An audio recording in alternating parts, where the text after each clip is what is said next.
All right, hello there, people of the internet. My name is Duje Gero, and this is Political Headache in collaboration with Red Ring Media. Red Ring Media is a media company and a social media platform that is talking to people and Kenyans at large about issues that are cropping up each and every day. We have talked about the issue in Homa Bay, especially the killings in Kasipul Kabondo. And Owidi, who is my guest today, Mr. Owidi, how are you doing? I'm good. I can't complain. Yeah, you know, in our conversation with about Kasipul Kabondo and the deaths and the elections that are going there, I asked you about something that I thought was very important. That the reason why Anyang Nyong'o, who I would say are very respected voices, have not talked about the leadership of ODM and what becomes of it. I also talked with you about James Agri. And interestingly enough, you've written a very long post, opinion, on the issue of Kalonzo Musyoka. Yes. James Bob Agri Orengo congratulated Kalonzo Musyoka for his love for the former prime ministers and everything that they have done together. To create context for this conversation, I want to read your post verbatim. And I'll stop at some point and ask you a few questions about it. Yes. And so, people of the internet, I want to welcome you so that we listen to Owidi Odoyo. And Owidi Odoyo is and the reason why I'm having this conversation with Owidi Odoyo is because I think there was no need at all for him to, on his way to shooting at Kalonzo Musyoka, there was no need of passing Orengo in the sitting room and spraying him with bullets. Okay. So I want to read the letter. First, I must confess that during the many years of my political battles, especially those with ODM leadership, you have always sided with me. So you are giving him his flowers. Of course. In many issues involving Luo leadership, we have most of the time read from the same script in private, despite your public statements. In fact, once upon a time, while chatting with Baba in Kisumu, I imagine that Baba here refers to former Prime Minister Raila Odinga. He commented that he knows you don't like him, but what matters is what you say about him in public. The question that I would ask you is that what is the genesis of James Bob Agri Orengo's relationship with Raila Odinga, and why is it that he has always when speaking in public, he would praise him, but in Kando, he would not be very happy with Raila Odinga. When you look at James Orengo did not believe Raila should be his leader. Mm-hmm. But Raila, in his wisdom or tricks, he went for the people. He didn't go for the leaders. He didn't go for the middle class. He went for the hoi polloi on the ground and made them his people. So even if you are one Anyang Nyong'o, you are one James Orengo, you are one Shemu Chuodo, you are one Dalmas Otieno, and all those many people, if you disagreed with Raila and you go to the people, they will tell you go and agree with Baba and come back. So that is where James Orengo found himself. So he had to be loyal to Baba to get elected, not that he believed in him. That is what I was talking about there. The question then and Baba knew about it. Okay. Yes. The question then I would ask is that probably because sometimes we are speaking and the conversation is before a very young audience. And we know that Jaramogi Oginga Odinga was the leader of the Luo. Okay? And then he passes on. I am told that when he passes on, he's looking at Kijana Wamalwa to lead forward. Okay? But we also have James Agri Orengo, who is also in the vicinity. I'm not sure whether we also have Anyang Nyong'o, the professor. I don't know whether he was still at the university teaching or he was in the room. He was in the room. He was in the room. Okay, so the question then I would ask, how does Raila pitia katikati yao and grabs the bull by the horn and starts leading, being the leader of the Luo nation? We have Anyang Nyong'o, who I imagine was stronger in paper, and James Orengo, who was also stronger in paper. Raila had an idea. Okay. The idea was to take the ordinary persons and dare himself to them. And that is the weapon he used to whip the leaders who did not believe in his leadership back to line. So when Jaramogi thought the leader should not be Raila Odinga and should have been Wamalwa, where he didn't foresee is that once Raila has propelled himself as a leader on his own, his community members, especially the ordinary folk, would follow him. At that point in time, James Orengo, even Peter Anyang' Nyong'o, even the former MP for Game, they all rebelled. And I think the former MP for Game remained in Ford, Kenya, and he was elected MP for Game in Ford, Kenya. And I think Nyong'o and Orengo, I think, was also elected there. So these people had rebelled against Raila, but Raila was waiting for them ahead. In the subsequent election, they could not be elected because now we only elect you if you are a Raila man. And they had in the subsequent elections now come back and pledge loyalty. It is rumored that Anyang' Nyong'o once told people at his home that if it is Raila you want me to follow to elect me, I will follow him more than you. I will be loyal to him more than you. And that is what he did. And today, he has won every seat he has gone for, including the ones people claim that he did not rightfully win, but he was in the right books. So it takes people like, say, me, who would not bend what they believe in because you are Raila Odinga. We will stick with you to the straight and narrow path and tell you, Baba, this is right, Baba, this is correct. And then we find ourselves where we find ourselves today. We can always join you and agree with you knowing that you stand for our people. So because I also want to stand for our people, despite that I don't agree with you in many issues, I will follow you so that our people benefit and get good leadership. But also, you know, Raila Odinga was not a stupid man. He was a very brilliant man. He knew there are certain people that you let them get leadership at a certain level, they may take all of it. So you block them early and ensure that they don't get anywhere near political leadership or power. So that is where we find ourselves in with our James Orengo, our Nyong'o, our Joe Donde, and the rest. In your estimation, sometimes I feel like we know so much about the people, and especially our leaders, when they have gone. Who is James Orengo? There is something about James Orengo that you need to know. He was brought up in an environment of being an opposition. He was a student leader. Student leaders are not government unto themselves. They are an opposition to the university administration. So out of there, I hear James Orengo was elected at the age of 26, taking over from Bishop Ondieka, I think, if I am not wrong, or one of those people. Whoever he took over from now, I may not remember now. But he has been in this game all his life.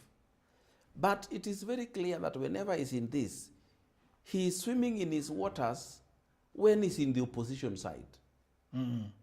Because he knows how to criticize. He knows how to mobilize people to reject somebody, and so on. That is why you say that Orengo was born a critic and he knows no politics outside the opposition. Exactly. And as you now know, and as you know, only a government can be criticized. And you say, Mheshimiwa, this character of yours is what we call Juok Pingo in Luo. Juok Pengo. Juok Pengo, yes. Juogimar Pengo. Juok Pengo, yes. Juok Pengo in Luo. Okay, so now I want to go on with the letter because I've skipped a little bit of what you've talked about. Even when Baba was still working with us in this world as a human being, you kept trashing his newfound relationship with President William Ruto. Exactly. Something I couldn't understand since one time while the president was in Siaya at the funeral of C.S. Eliud Owalo's brother, you publicly requested the president to invite and talk to Raila, something the president considered but did not respond to. Okay, and then you now get into a language of endearment and you say, would Nyamayanga. Okay, would Nyamayanga. Recently you hosted Kalonzo Musyoka in Bondo and went ahead to attempt to sell him to the Luo community as somebody who has stood with us for a long time, and we should reciprocate. This is my take on the matter. If there is anybody who has betrayed Raila Odinga and the Luo at their hour of utmost need, it is one Stephen Kalonzo Musyoka, the man who would give you a green light on the face while inside he is bright red. You give an example of 2007 by saying in 2007 when Raila Odinga had beaten the then incumbent President Mwai Kibaki publicly, and all Raila Odinga needed was a little push from the man himself, Mr. Kalonzo Musyoka, with his MPs to convince Kibaki and his handlers to respect democracy and back down. You say that Kalonzo instead sneaked from a meeting in Naivasha and joined Kibaki in a coalition as Kenya was burning, right? Luos were being pulled out of vehicles in Naivasha and circumcised using freshly broken bottles on a tarmac in front of their young children. Now, this is the place where this is the crux of the matter, right? When you say that James Aggrey Orengo was saying that we should reciprocate, was he calling upon the Luos to vote for Kalonzo Musyoka in 2027 should the united opposition pick him as their front runner? What he was talking about was the Luos should support Kalonzo Musyoka and nobody else. And that is the myth I wanted to demystify. I wanted to explain to my people that Orengo is serving self-interest. He's fighting his own wars with President William Ruto. And that is why he is presenting to us Kalonzo Musyoka. What would be the biggest, because can you contextualize his unhappiness with William Ruto? Sometimes I don't know why certain people can just have a problem with us. I don't know whether this comes all the way from the Moi regime or wherever it is. Just like the hatred of President William Ruto by one Martha Karua. Martha Karua has never liked President William Ruto since the time I ever got to know the two. Why? I do not know what is their problem. Some people, by their nature, just fear strong, charismatic people who steal the show whenever they are together. They just don't like you. There are some people like that. So even in my writing there, I've indicated I have never understood the reason. Yeah. But when I look at James Orengo's idea that Kalonzo Musyoka has stood with us. Remember when we were going for the presidency, 2013 and upwards, there has to be two people on that ballot. And when I invite you to be on that ballot with me, it is not you doing me a favor. It is me doing you a favor. In any case, when Raila Odinga used to look for resources and campaign, Kalonzo was largely there as a flower girl, waiting for him to win so that he becomes the DP. That was all. And also when you look at it, where else would he have gone at that time? I remember in 2013, none of them was welcome in then Jubilee. Yeah. Not even this man called Mudavadi. He wasn't welcome there. So let's just be honest. When Raila Odinga and Kalonzo Musyoka found themselves on one ticket, that was not Kalonzo doing Raila Odinga a favor. No. He has never been known to do for Raila Odinga any favor. What he has always wanted is to get that position of DP. So he normally starts by playing hard to get He starts by saying, no, this time I must be a presidential candidate myself. That is raising his profile. Then in the end, he drops his presidential candidate statement and begins to become a running mate. James Agri Orengo gave a very passionate speech, and if you look at his statement during the burial of Raila Odinga, especially his speech at the Jaramogi Oginga Institute, is what it's called? I forget the exact name. Jost, correct? He was extremely thankful of the president for the respect that the current government has accorded Raila Odinga in his death. Would you say that was lip service? He meant it? Orengo is a super server of the lip. He's always done. I told you what Raila Odinga himself told me. That I know James Orengo doesn't like me, but what matters is what he says about me in public. What that meant that he must have heard that Orengo talks this way in your absence and this way in your presence, because people will always return. But what I do not agree with, when you come and tell me that we owe Kalonzo more than we owe President William Ruto as a community, that is what I can never agree with. Because we don't judge people by what they have done. We judge them by what they always do. And each circumstance of doing, we must treat it on his own merit. Look at 2007. William Ruto, who was initially in Kanu, came and joined Raila Odinga, believing in him. And that belief led them to form a team that went to the general election, a team that Kalonzo Musyoka boycotted. Or rather, he chose to run on his own. So Raila Odinga was never his person. But it is not only what you do, it is also how you do it. Take, for example, when we were at the KICC, that time now there was a stalemate about the results. People were beginning to wonder why a constituency like Juja, people had voted more than the registered voters. So we realized at KICC that votes were being stolen. The person who stood tall, wide, and tough against the stealers of the votes was the now President William Ruto, who was then just elected MP for Eldoret North.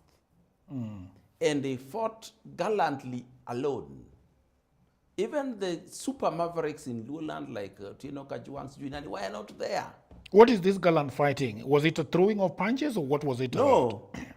It was exchange of words. We must get this. You can't do to us this. You must review this. You can't do this when it was that. That was the language. All and right. if you look at those videos, the only other person who stuck by Ruto as he was doing that was one Ababu Namwamba. I always never forget to mention him. All these other Luo leaders were not even there. So it went like that until now they realized they could not announce that thing there with William Ruto there, the then MP for Eldoret North. They couldn't. So they brought GSU and took the commissioners away to State House to go and announce it in the safety of State House. Because there was going to be chaos. This is where Kibaki crouched in the night. Yes. At around 7 p.m. Yes. It was announced. People of the internet, if you do not remember this, if you're trying to figure out what we are talking about the election of 2007, whose outcome was not agreeable to the people that in the opposition, and that was Ruto and that was Raila Odinga and some of them. But I want to go back to your letter and say, before you go there, okay. I want to tell you why I give credit to Ruto for that day. Okay. He was just an ordinary MP elected in Eldoret North from Rift Valley. Remember, Raila Odinga had many people coming from his native Luoland. He also had many people coming from Nairobi, his constituency. But the person who stood there, just not knowing whether if Raila Odinga was declared president, he would amount to anything. And he stood his ground until the announcement could not be made there. Which other man would do that? Only Koitalel Arap Samoei ever did that in the 1900. Stand your ground until they can't do anything. Kalonzo was dining with Kibaki as the whole Luo families were being burnt alive in their houses on Naivasha. So I imagine that Kalonzo came number 3. A distant 3. He had only 800 votes. He had only 800,000 votes. A distant 3. And quickly joined Kibaki. He quickly joined Kibaki, and he did not care what was happening because, remember, at that point in time, ODM had the majority, ODM, a single party, had the majority MPs in the National Assembly. That Raila Odinga won was not disputable. But somebody had chosen to deny that. So Kalonzo all he could have done, together with his MPs, and MPs of Raila Odinga's ODM, and if he joined Raila Odinga would have been president then, and it would have preserved democracy, that the person with the majority votes wins, not the person with the army and the GSU and the police on his side. Yes, he could have preserved. So Kalonzo is not a Democrat. That was his moment for preserving democracy. That was his moment for standing with the truth. That was his moment for standing with Raila Odinga. He never did it. So when you come here many decades later to tell us that this is a man who stood with Raila over the years, no, he did not stand with Raila. It is Raila who stood with him. After all, picking a person from the lawyer community would have even brought more votes to Raila Odinga than Kalonzo Musyoka, because lawyer population is bigger. You claim over humiliation of Raila Odinga by Kalonzo Musyoka after Raila Odinga and Kibaki had formed a coalition government as co-principals with Kalonzo as their vice president. Kalonzo began a supremary contest with Raila. He never missed an opportunity to humiliate the man. What do you mean by that? What I mean by that is, after Mapatano by Kofi Annan and the group, it was decided that Raila Odinga and Mwai Kibaki were going to share the government as co-principals. Even though in their constitutional amendment to make this happen, they did not remove the name president. So they said one person would be called the president, and that would be Mwai Kibaki. The other person would become prime minister, that is Raila Odinga. But in the sharing of the government seats, there will be 50-50. Okay. Of course, you know there were several sections of the then constitution that was existing that gave that person called the president more powers. You would just nominate the people you want, he would still be the one to appoint. That gave him the leeway. So he had already appointed Kalonzo the vice president, and he was maintained as the vice president. But you see, now that these were co-principals, sharing government equally, that is why when you look at my statement, it is clearly selected their vice president. See that? So they was to be the vice president of both Raila and Kibaki, but he used his proximity to Kibaki and having favored Kibaki to undermine Raila Odinga. And in fact, he wanted that even in the protocol, it was Kibaki, then Kalonzo, then Raila, which Raila could not stand, because I am a person who has members of cabinet that are allied to me. You have nothing. You are only a deputy when it is Kibaki. You can only deputize Kibaki when he's not there. But Kalonzo used every opportunity he found to make Raila feel bad and all that whenever there was that opportunity. There is a recent occurrence. Recently, Raila Odinga wrote to Kalonzo Musyoka confidentially as a founder member of ODM, inviting him to ODM at 20 celebration in Mombasa. Kalonzo, instead of writing back arrogantly and in public, and as if to achieve maximum humiliation, declined and told Raila he will not attend, and sarcastically wished him well. Yes. You know, I think Raila Odinga has never been known to that man who writes letters. So if he chose to write to Kalonzo officially and invite him to the ODM at 20, on the understanding that Kalonzo was a founder member of ODM, that was good. I would think that was trying. Was he not putting Kalonzo Musyoka in a difficult place? Because remember, Kalonzo Musyoka is endearing himself to Wamunyoro. They are trying to put up their rickety bus, which is hurtling towards 2027. And I don't know the kind of what it will look like when Opondo Kaluma gives him an ODM cap in Mombasa. No. That one he doesn't have to take. That one he doesn't have to take. But what I must say, does he refuse to wear the cap? He wears the cap. He can refuse. But again, if I come to your party, okay, there's nothing wrong with me wearing your cap. When I leave it there. Yeah. Because that is an ODM function. And you have been invited. You know, in this world, we can never invite Kenyans to Uganda. The moment they go to Uganda, we give them the regalia of Uganda for the period they are on the show. When you go to an ODM function, you will wear their caps like recently, Kindiki, Dr. Raymond Omolo, and a number of government officials went to Kasipul.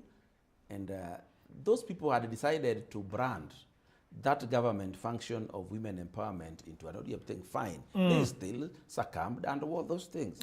But we know it's a very they are friends. They are members of the same. Correct. Yeah. So let me tell you, political competition and parties like that ODM at 20 supposed to be different. That is now not a party. That is now not a contest. That is a celebration.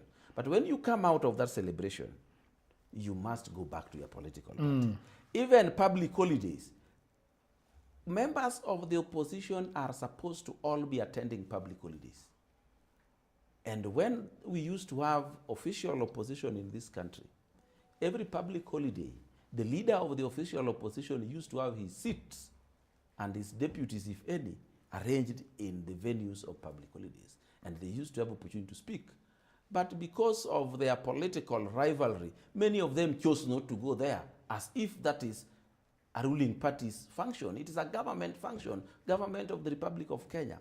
Now, when ODM becomes friendly to Kalonzo Musyoka's party and invites them to ODM function, they should come. In any case, if you can't go there because you love Rigiji more, you have no moral authority to come now when Raila Odinga is dead and say now you are his friend, when you chose Rigiji over him.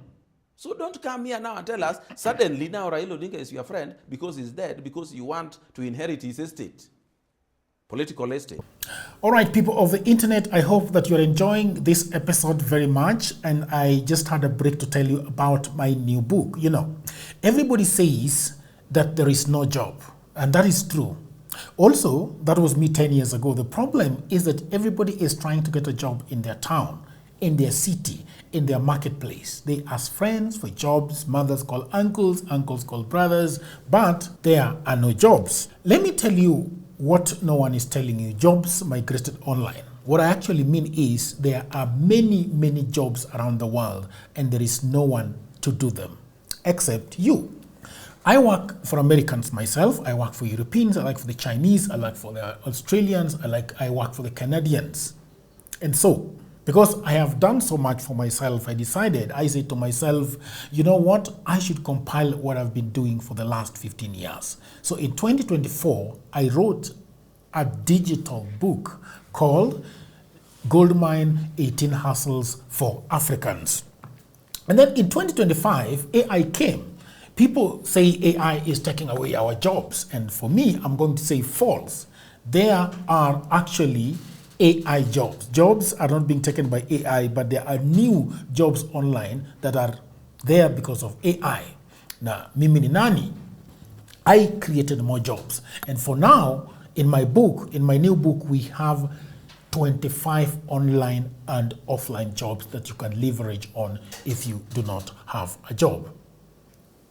So in this powerful volume 2, I share 25 new actionable online hustles specifically researched and tailored for Africans. My new book provides clear step-by-step guidance drawing from my extensive experience and research, including the mistakes I've made and lessons I've learned over the 15 years that I have worked online. So So, what can you do online? You can become an executive assistant for busy folks in Europe, America, Canada, and get paid for tasks like watching videos and taking online surveys. Okay? You can build a lot of things. Build a business as a virtual assistant, start an e-commerce shop without capital, be an affiliate marketer, or you can also become actually an English tutor and tens of AI jobs. If you have a job, that is fine. But I also know that you can buy this book for that brother, for that sister, for that mother, for that cousin, for that husband who is watching Netflix all day at home. Buy it for your friend who is always asking for cash. You know that friend. Now, all the information is on the description below. You can also inbox me, you can WhatsApp me, or go to my website, which is odworjigero.co.ke. And now, back to programming.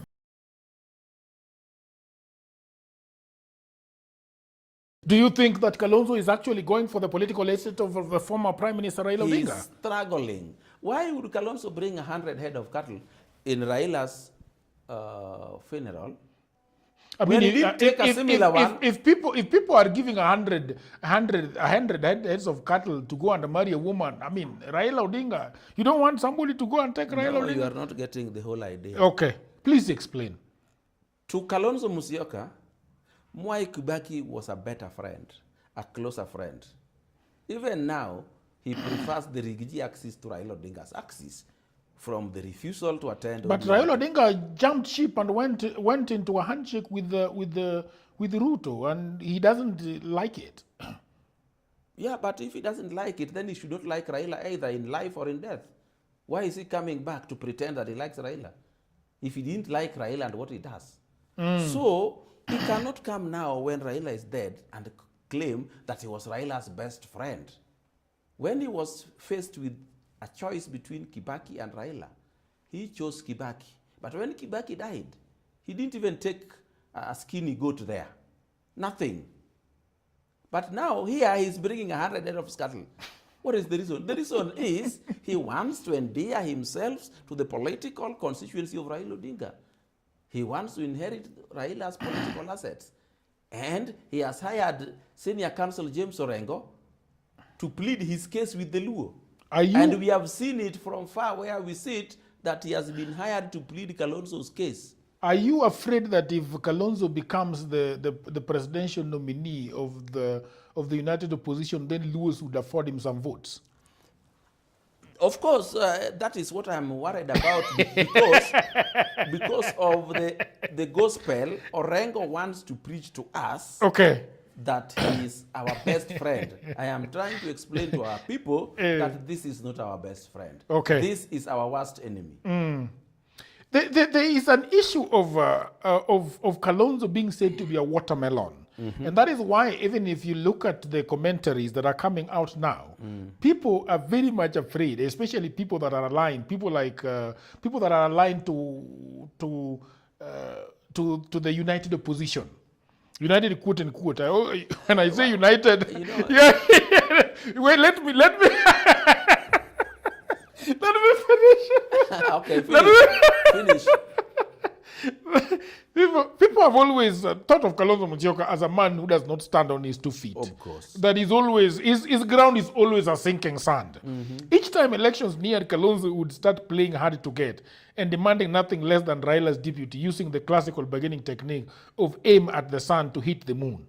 He would first start by pretending to be a presidential candidate, though with only 1 million votes, then negotiate for deputy, a position which made him determine who gets elected to company at a fee. Now, what the idea that Kalonzo is a watermelon, what makes him so? Is that what you capture in this paragraph? Let me tell you, you need to understand how Kalonzo is a watermelon. Okay. Yeah, because this is a guy who would agree with you. But when you reach the door, it turns. He is green until you take a knife and cut it. Or you, then you discover it's actually red. When I told you he bolted from Naivasha, they were having a meeting in Naivasha. How to deal with this theft. Of votes. Of votes. Then I think he got a call, he got a conversation. Then he lied that he was going to a TV show. left for Nairobi, and the next thing he was being announced as the vice president of Mwai Kibaki. That time, Kenya was already burning. The only thing which could have stopped that burning is him ganging up with Raila Odinga. And then Kibaki would have stopped because he didn't have the electoral vote numbers and he didn't have the MPs even to anchor his presidency. Are you meaning that there was a lot of insensitivity coming from Kalonzo Musyoka Exactly. to rush to the other party? Yes, And he was serving self-interest. Because if he was serving public interest, the public had already voted for Raila Odinga, and that is where he should have joined.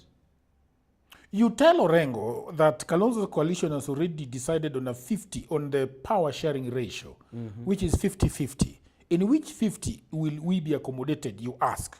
You ask another question, what about other Kenyans? Since Rigiji, his core principle does not even recognize us as Kenyans, where will we get our share from? Mr. Orengo, there are only two of you still bringing confusion in Luoland. Since you believe in democracy, join the majority. How do you know about this 50-50, by the way? No Kenyan seems to know about it. No, even Rigiji himself has said that he's going to take 50% of the government when Kalonzo forms it. He's going to take 50%? Yes. In your understanding, what does that mean? That means that if the CSS are 22, he's going to take 11. Okay. If the PSS are 40, he's going to take 20. And that goes all the way to CEOs of state corporations and their chairman. But you see the danger with that. What are you going to do with the people whose terms are unended? Before you explain that further, I think it is important for us to separate the beans from the maize and ask the question, because can we expound on our assumptions here? When they say that Kalonzo has taken 50 of the government, do you mean that these are going to be Kambas? And when you say Rigiji has taken 50, do you mean who are these 50? We know who each of those people stand for. Rigiji, you have known him from his public utterances, from his reactions, that he only stands for Murima. He only stands for the mountain. But Kalonzo being the president, it is upon him to obey the law. And you know there's a law. Which says? No single community in Kenya can take more than 33% of the total position existing in a department or whatever. So your assumption is that Wamunyoro running away with 50%, meaning that the law is already broken? Because he's going to give it all to the mountain people. No, he's very smart. Mountain, he can take some to Mount Kenya, east, west, and then, And of course, people know how to play their games. He can play their games until he tells you this is not from the mountain, but it's from, because he's coming from the Rift Valley, he lives there, or he's living in Eldoret or wherever it is. But my question there, which is fundamental, is if Rigiji has already run with 50% to his community, what is it that is left for Kalonzo Musyoka to distribute to the rest of the country, including the Luo? That's an important question. What is he left with? And let me tell you the worst part of the whole thing. Remember, Rigiji went with President William Ruto into power. And when he realized he was not getting his way on everything, he decided that he must betray President William Ruto because he comes from a large community that he can use to go to the streets, he can use to incite the young people, which they later christened the Gen Zs, and remove him from office. I really have a problem when you guys repeat this line that there was never a Gen Z movement, that all there was political infiltration from other people who are other than the Gen Zs. I mean, Mr. Owidi. You need to ask me to explain to you what I'm talking about. Oh, please do. First of all, if you meet any of those people calling themselves Gen Zs, nobody knows the genesis of that movement. Nobody knows. They joined it because they saw Gen Zs are doing this. What was the genesis? The genesis was the bill. What? Well, the genesis was the bill that was draconian. That was what was used to put them into action. But whoever organized them, that we are going to riot on this day, we are going to oppose the bill this way, If they grant us our wish to have the bill amended, we are going to demand all of it must go. If they grant us our wish to have it all go, we are going to demand the Ruto must go. Did you see that change? Initially, kulikuwa na vipenge kwa hiyo bill that they didn't want. When it was accepted that they be amended, they now wanted the whole of it to go. When it was finally dropped, they now wanted Ruto must go. What stopped them in their tracks is when Raila Odinga stood by President William Ruto. But do you know? Only a fool doesn't change his mind. Do you know? Only a fool doesn't change his mind. Do you know if it was organic, that this Gen Z were protesting organically because there was something wrong, Raila Odinga standing near Ruto would have not stopped them. Raila Odinga would have not stopped them. Just one person. Why did they stop? Because Gen Zs are first loyal to their communities and kingpins before they are loyal to their generation. Is that so? Yes, if they were loyal to their generation. That's why I told Joachim Simiu to take the microphone. You would be having an opportunity to go head to head with this guy, because this guy is now right in your compound, burning things down. No. You have the opportunity to challenge me if I am wrong. Because but he refused to have the mic. If it was the issue of Gen Zs, Raila is not a Gen Z. So by him standing next to Ruto, the Gen Zs should have still overrun them. But I'm telling you, those people you call Gen Zs are first loyal to their communities and community kingpins before they are loyal to their generation, their age group. And this thing called Gen Zs was born in the mountain and sold to us as a Kenya-wide Gen Z movement. It wasn't. It wasn't.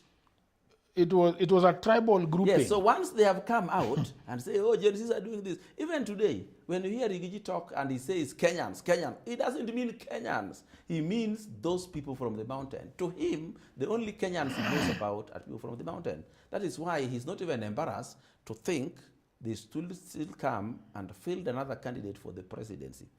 The problem they have, they do not understand how a person who is not from their community can be allowed to be president for 10 years or even 5 years. They find it very difficult. But Moi was for 24 years. There was nothing they could do about it. Because remember the kind of constitution we had then. If you attempted the things they have shown President William Ruto, they could have been beaten to pulp. You saw what happened in Tanzania? They have our constitution before 2010. Yes, there was a I hear you can't even go to the Supreme Court to Supreme Court wapi? You Supreme Court ni wewe. Do you know? Do you know? The first time Kenyans publicly protested was when the late Robert Ouko, then a minister, was killed.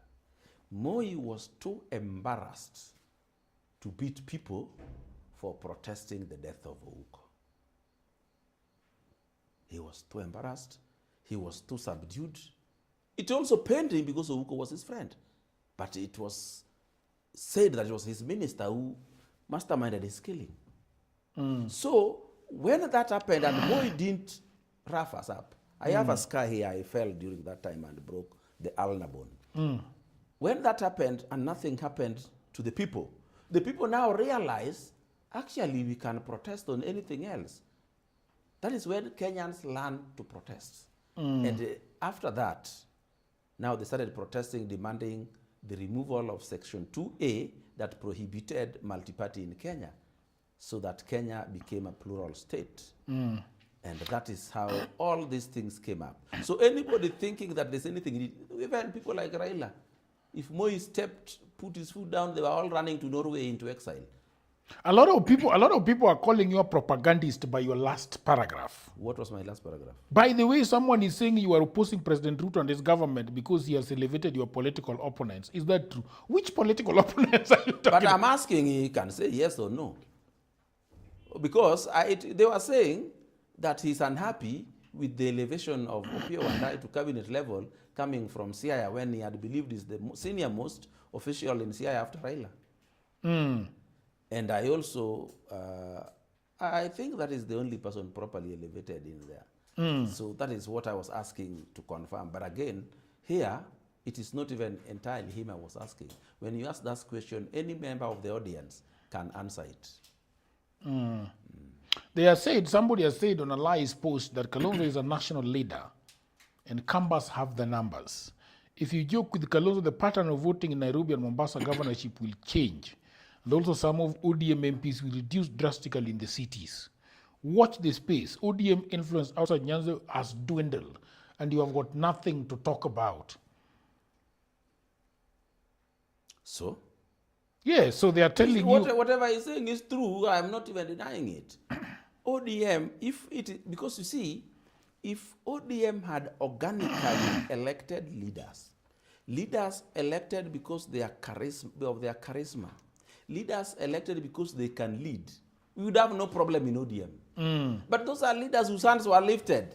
Okay. You find somebody who cannot even be a chairman of a funeral committee is being elected to be an MP. Somebody is telling you that it's Kalonzo who made Raila in 2022 and to garner 7 million votes. Without Kamba votes, Baba would have gotten a measly 2 million votes. Respect Kalonzo Musyoka at all costs as he stood with the man who betrayed him. Again, that is also another problem we have around.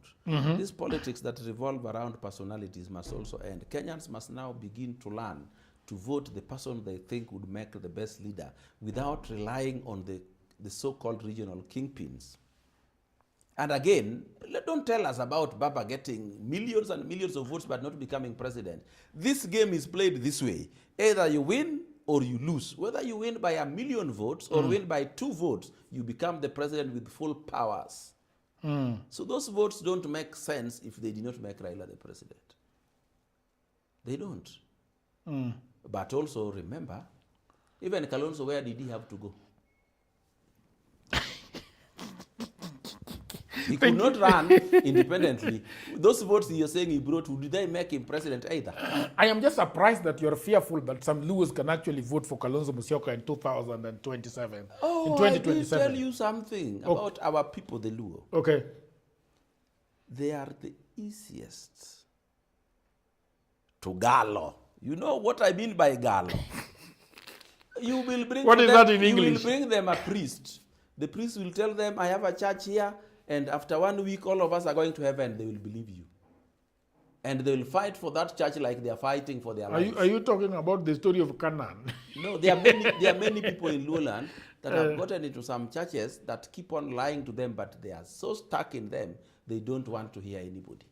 We can't be a people that are easy to be fooled by lies peddled by people who are serving their own personal interests. Yes. How many times will you tell a Luo that vote zako ziliibiwa and they believe? Even if you go 100 times, they will still believe you when you come back. And they forget very quickly. They forget the lie you said yesterday and now believe what you are saying today as true.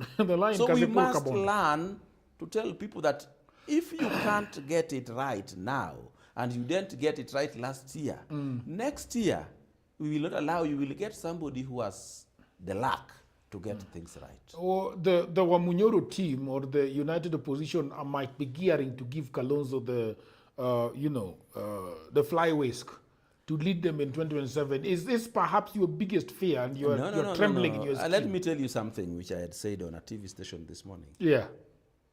We used to have something called United Opposition.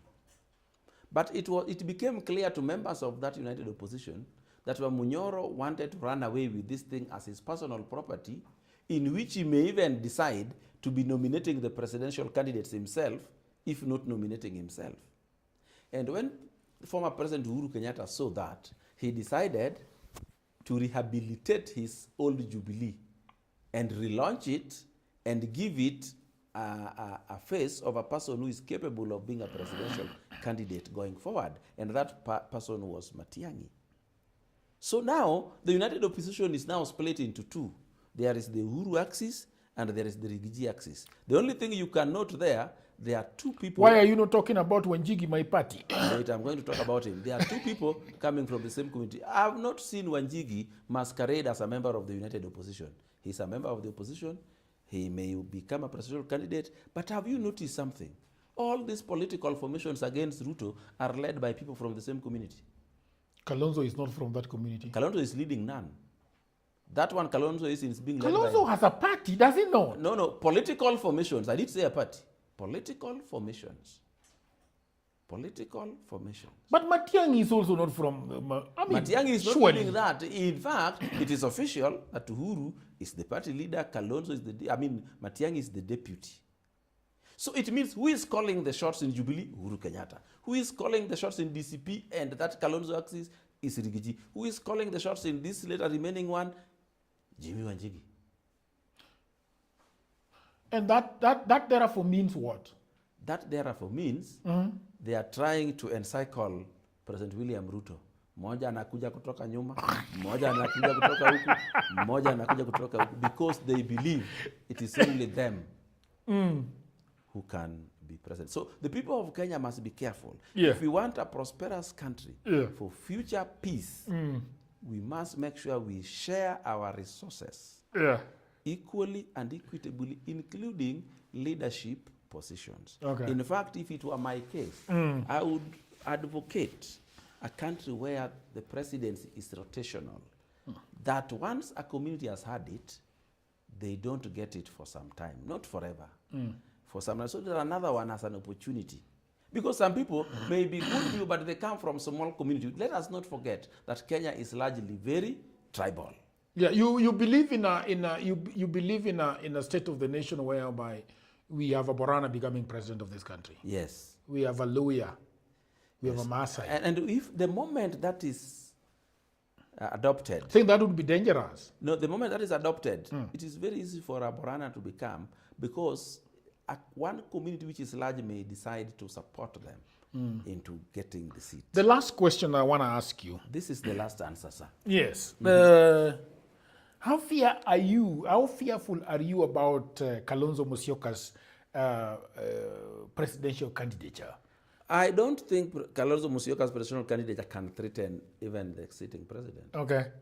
Because but we have the entire Murima that you are complaining about. No. Murima is... What are the numbers? Murima are those people you cannot trust even 1 second.